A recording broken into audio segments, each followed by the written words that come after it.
pumasok na kayo, lumabas pa kayo ulit. Hindi po, sir. Nagatid lang po kami ng pagkain sa Kaya nga, nanggaling na kayo doon, lumabas kayo ulit, wala ka bang helmet? Wala, sir eh. Bakit wala? Tingnan yung helmet mo. Pang motor ba yan? O sige, sir, pang motor. Tay, sige po, bago tayo magtuloy, alam nyo ba ang chin pad dapat sa ilalim? Hindi po dito, masakit po yan. O yan, sa ilalim yan. Hindi dito. Masakit yan, di ka ba na ito mo? Namumula na. May lisensya ka naman. Sir. Katinga mo na ng lisensya mo. Nakatsinelas ka pa. Magagalit ako pag wala kang lisensya. Sir, kompleto to. May papel din ako to, sir. O, sige. Yan. Pero alam mo, bawal yan. Bawal po ngayon na nagmamadali lang po kasi. Eh, paano yan? Sa susunod, pag nagmadali, ganun pa rin. Hindi po, hindi na po ito mauulit. Hindi ka naangkas. Hindi po, aangkas ako pero hindi na ako gamit ng gantong. Bakit? Nasaan yung helmet mo? Wala po talaga akong helmet. Kung bibili ka pa. Bilang mo naman yung pamangkin Sir, mo. pag nag-pension, sir. Pag nagpensyon. Alam ba magkano violation ng nutshell? Sir. 3,000. Din. Plus yung chinelas mo, 500.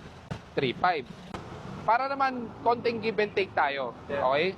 May violation talaga kayo, dalawa. Di ba?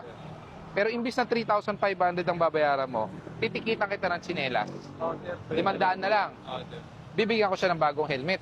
Para hindi mo nagastusin yung pension mo. Tama, sir. Diba? Tulong, sir, kasi yung anak niya pa nakakulong dyan, sir. Ano ba nangyari? Ano, sir, naligaw ng landas. Alam mo naman, sir. Eh, pwede pa magbago yan. After ilang years, di ba? Sir. Oh, para yung pension mo, hindi mo nagagalawin. Salamat, sir. O, sige.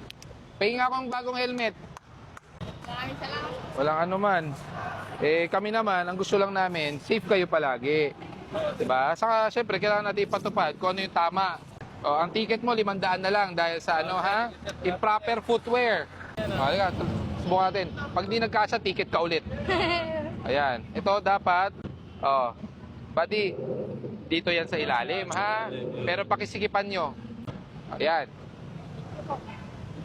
Okay. Ayan na lang, ha? Mas mura pa rin kaysa bibilan mo ng helmet. Sige na. Okay. Ingat, ingat. Ingat. Salamat sa'yo.